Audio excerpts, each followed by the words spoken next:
Dybala no São Paulo é quente. Como andam as negociações entre Corinthians e Paul Pogba? E tudo sobre Palmeiras e Matheus Pereira. Vídeo de hoje do canal do Nicola trata sobre esses três temas e te conta também qual a primeira indicação de José Botto no Flamengo. Tem o Vasco de olho em um atacante do Internacional. Preciso contar sobre a chance de o Galo atravessar o Grêmio em relação a um técnico. Tem as últimas do mercado, bastidores, finanças e muito mais.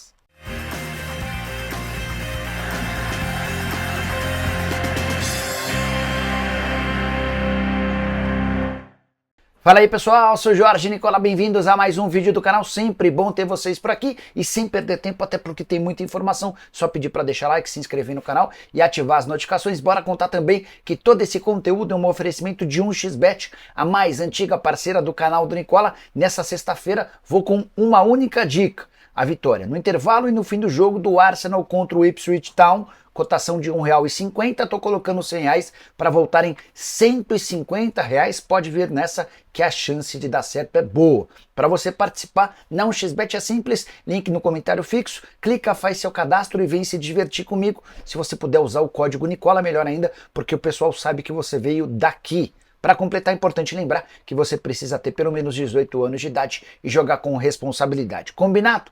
Bora começar o vídeo com aquele tradicional giro de notícias no pique do rádio, porque tem muita informação. Primeira notícia da Lusa, que tem 5 jogadores engatilhados e prestes a serem anunciados. Um centroavante, um camisa 10, um camisa 8, um zagueiro e outro jogador que não teve sua posição identificada. Informações divulgadas por Alex Bourgeois em uma entrevista ao canal de TV da Portuguesa. Já Lucas Lima será anunciado a qualquer momento como novo reforço do Sport. Ele está com tudo acertado para rescindir o contrato no Santos. Vai assinar por 2 temporadas com o Leão. O Sport passa a ser responsável pelo pagamento de 100% dos salários do atleta. Já o Grêmio calcula uma economia de mais ou menos 3 milhões de reais em sua folha salarial, com as saídas de Jeromel, Reinaldo, Fábio, Soteldo, Diego Costa e Rodrigo Caio. Para completar, o Ceará contratou o zagueiro Marlon, que pertencia ao Cuiabá. Depois do rebaixamento do Dourado, o Marlon acertou a rescisão de contrato de forma automática e vai assinar por 2 anos com o Ceará. Para completar, fechar o giro de notícias, contar que o Galo emprestou o goleiro Matheus Mendes para o América. O Matheus tinha a intenção de se tornar titular no Galo. Como o Atlético fechou a renovação do Everson, o Matheus pediu para ser emprestado, empréstimo de uma temporada com opção de compra já estabelecida. Preciso te falar agora sobre a tentativa frustrada do Atlético Mineiro em dar um chapéu no Grêmio. O Grêmio tem desde o início da semana um acordo verbal com Gustavo Quinteiros, o treinador argentino campeão do seu país com o Vélez. A renovação do contrato no Vélez não saiu e Quinteiros e Grêmio se acertaram, mas nas últimas horas surgiu a notícia lá na Argentina de que o Atlético tentou atravessar o negócio oferecendo mais dinheiro ao treinador. Dirigentes do Grêmio se apressaram para dizer que já tem um pré-contrato assinado com o técnico e caso o Atlético levasse essa história adiante, teria de pagar uma indenização ao Grêmio. Diante desse cenário e com a convicção de que o Quinteiros cumprirá a sua palavra, o Grêmio segue tocando o planejamento com a ajuda do treinador, que nasceu na Bolívia, naturalizado argentino e tem várias experiências na América do Sul, passagens por Chile, Bolívia, Equador. A própria Argentina também esteve mais recentemente no futebol mexicano. Grêmio que pretende contratar pelo menos mais 4 reforços e a manutenção de alguns atletas importantes, como Monsalve e Vila Sante, foram fundamentais para o acerto com o Quinteiros. Gostei da contratação desse técnico, já o Galo voltando a estaca zero na busca por um comandante. Parece ser, se confirmado o Quinteiros no Grêmio, o único clube da Série A ainda sem treinador para 2025. Preciso te contar agora sobre um pacotão de reforços que o Botafogo pretende anunciar nos próximos dias. Até aqui, apenas saídas no Botafogo foram 8 baixas. Mas o Fogão está de olho em Marlon Gomes, meio atacante de 21 anos de idade, revelado no Vasco e que pertence ao Shakhtar Donetsk, que além de já ter negociações há alguns dias com Miguel Almiron, jogador de ataque, 30 anos de idade, paraguaio do Newcastle. Quero começar falando sobre o Almiron.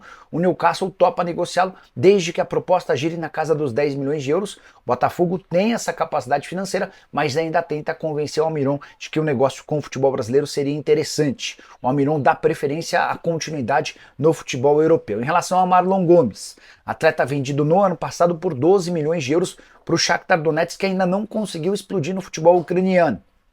Tem se revezado entre titular e reserva na atual temporada, 14 jogos, nenhum gol e 2 assistências. Se contratado, seria baita peça de reposição para algumas das saídas do Fogão. Preciso te contar agora sobre o interesse do Vasco em Wanderson, atacante de 30 anos de idade que pertence ao Internacional, para mim, um dos melhores nomes especulados pelo Vasco desde o início da janela. Wanderson perdeu um pouquinho de espaço no Colorado, mas é muito bom jogador, contratado em 2022, operação de 4 milhões e meio de euros, o Inter ainda deve 2 milhões 250 mil euros para o time com o qual o Wanderson tinha contrato. Importante lembrar que há uma parcela, inclusive, em atraso, e o Internacional, diante da enorme dificuldade financeira, pode acabar abrindo mão do atleta. Mas a primeira oferta do Vasco ao Inter pelo Wanderson já foi recusada, as partes ainda tentam chegar a um acordo. Wanderson, que na temporada de 2024 disputou 43 jogos com 5 gols e 5 assistências, o contrato dele se encerra em dezembro de 2025, ou seja, o Colorado nem pode pedir um caminhão de dinheiro, senão o Wanderson na metade do ano já pode assinar um pré-contrato com qualquer outro interessado. Além do Cruz Maltino, há times da Rússia de olho na contratação do atleta. Para fechar as notícias do Vasco, preciso te contar também que Emerson Rodrigues está sendo devolvido ao Inter Miami, enquanto Maicon não fica para o próximo ano, zagueiro que será negociado com o Coritiba para a disputa da Série B. Bora falar agora sobre a primeira indicação de José Botto no Flamengo. O novo diretor executivo de futebol do Fla já está trabalhando fortemente no planejamento para o próximo ano. E ele está bastante interessado na contratação de um atacante equatoriano chamado Alan Minda, 21 anos de idade, destaque do Cercle Bruges, time da Bélgica. Há bastante tempo que o José Botto acompanha esse atleta e, diante da necessidade do Flamengo, já há um início de conversas com o Bruges. Ponta direita, que tem atuado também pela seleção do seu país, temporada atual de bom destaque no futebol belga. Ele inclusive já chamou a atenção de outros clubes como Mônaco e CSKA. Contrato no Cercle Bruges até junho de 2028, jogador revelado no Independente Del Valle e contratado pelo clube belga em 2023. Flamengo que também busca um centroavante, mas a ideia é ter um centroavante híbrido, alguém que não joga apenas como camisa 9, até porque quando o Pedro voltar de lesão, isso deve acontecer entre abril, maio ou junho, esse jogador poderia continuar sendo útil. É por isso que a insistência no nome do Roberto Firmino, que serve como um 9, mas também pode jogar ao lado do Pedro. Qualquer novidade sobre reforços no Flamengo, conto para você. Gostaria que usasse o espaço para comentário para dizer se você acha que o Flamengo anda um pouquinho mais lento do que se imaginava nesses primeiros movimentos da nova gestão. Preciso te atualizar agora sobre o Santos com uma boa e uma má notícia. As negociações com o Zé Rafael estão praticamente encerradas. O Peixe chegou a se animar com a chance de contratar o meio-campista do Palmeiras, mas o Zé Rafael, nas últimas horas, afirmou que não pretende jogar no Santos. A proposta não foi finalizada e o acordo está desfeito. Em meio a isso, o Santos trabalha agora com outro nome de Thiago Maia, jogador revelado no próprio Peixe, pertence ao Internacional e por conta da crise financeira do Inter, há a possibilidade real de o Colorado abrir mão do jogador. O Santos, inclusive, já se comprometeu a assumir o restante das parcelas que o Inter tem para com o Flamengo, embora existam também parcelas já vencidas. O jogador que havia sido contratado pelo Internacional chegou a viver um bom momento, mas perdeu um pouco de espaço com o Roger Guedes. Só para completar a respeito do Zé Rafael, 311 partidas, 26 gols. Seu pior momento com a camisa do Palmeiras foi justamente nesse segundo semestre, atleta que também interessa ao Fluminense. Só para completar em relação ao Thiago Maia, se contratado, o Thiago assumiria a função do primeiro volante no Peixe de 2025. E a saideira em relação ao Santos, vocês lembram do Patati, né? Atacante formado na base do Peixe e vendido recentemente para o Maccabi Tel Aviv. Ele acaba de ser campeão em Israel, com direito a um gol na grande decisão. Por lá, estão chamando ele de mago brasileiro. Preciso falar agora sobre o Palmeiras, que prepara uma proposta pro Cruzeiro por Matheus Pereira. De acordo com o GE, essa oferta vai chegar a 12 milhões e meio de euros fixos, que equivalem a 80 milhões de reais, além de bônus. O Cruzeiro ainda não recebeu essa oferta, mas já dá para dizer que o staff do jogador foi avisado da intenção palmeirense. E mais, se depender do staff, dá para dizer que a negociação vai prosseguir. O Matheus Pereira não fechou as portas para a transferência para o Palmeiras, apesar de já ter se declarado diversas vezes torcedor do Cruzeiro. A chance desse negócio avançar é pequena, especialmente porque, a pedido do Pedrinho BH, dono da SAF do Cruzeiro, só haverá negócio em relação ao Matheus Pereira se o Palmeiras se dispuser a pagar 25 milhões de euros, que equivalem a 160 milhões de reais. A gente está falando do dobro daquilo que o Palmeiras se compromete a bancar. Matheus Pereira, que disputou 59 dos 64 jogos do Cruzeiro na temporada de 2024, com 11 gols e 15 assistências. Só uma curiosidade, a insistência do Palmeiras em Matheus Pereira me faz imaginar que o Rafael Veiga não tenha vida tão longa no Allianz Parque. Só para completar o noticiário alviverde, nenhum avanço em relação a Andréas Pereira. O Palmeiras insiste na contratação do atleta. Primeira sinalização de 20 milhões de euros, a segunda podendo chegar a 22 milhões de euros, mas o Fulham faz jogo duro e não pretende negociá-lo por menos de 25 milhões de euros. A saideira em relação a essa notícia, o técnico do Fulham, Marco Silva, treinador brasileiro que venceu nessa quinta-feira o Chelsea em pleno Stamford Bridge, disse desconhecer qualquer possibilidade de o Andréas Pereira jogar no Palmeiras. Ele assegurou que nem sequer conversou com o jogador sobre o tema e que conta com o brasileiro para o restante da temporada, porque o Andrés exerce uma função ímpar dentro do elenco do Fulham. Bora te atualizar agora sobre a chance de Dybala virar reforço do São Paulo. Não é uma notícia nova, mas alguns episódios voltaram a despertar a expectativa do torcedor de São Paulo em relação à contratação do argentino de 31 anos de idade, que vive os últimos meses do seu contrato na Roma. O vínculo se encerra em junho de 2025 e o Dybala tem sido apontado como um alvo tricolor para o próximo ano. Isso tornou, essa história ganhou um pouco mais de repercussão depois que o CEO da Superbet, o Alexandre Fonseca, usou suas redes sociais para responder o seguinte, abre aspas, nós somos apenas torcedores com um pouco de bala. E o Dybala com DY, indicando ou fazendo referência ao atacante argentino. O negócio ganhou ainda mais proporção quando o Hernanes, que já jogou ao lado do Dybala, respondeu a uma postagem do atacante argentino. O Dybala estava desejando Feliz Natal para os seus seguidores e o Hernanes respondeu, Diba, o São Paulo é o seu lugar, venha-se embora ser feliz e Feliz Natal. Pronto, o torcedor de São Paulo já começou a imaginar que o negócio estava perto de ser concretizado, que o Dybala viria, mas a situação é bem diferente. Por lá ele ganha 3 milhões e meio de reais por mês. E ainda que saia da Roma, existem propostas para que o Dybala siga no futebol europeu. O São Paulo não tem capacidade financeira de fazer uma oferta desse tamanho. E ainda que contasse com a ajuda da Superbet, o negócio é internamente tratado como praticamente impossível. Eu consultei duas fontes diferentes.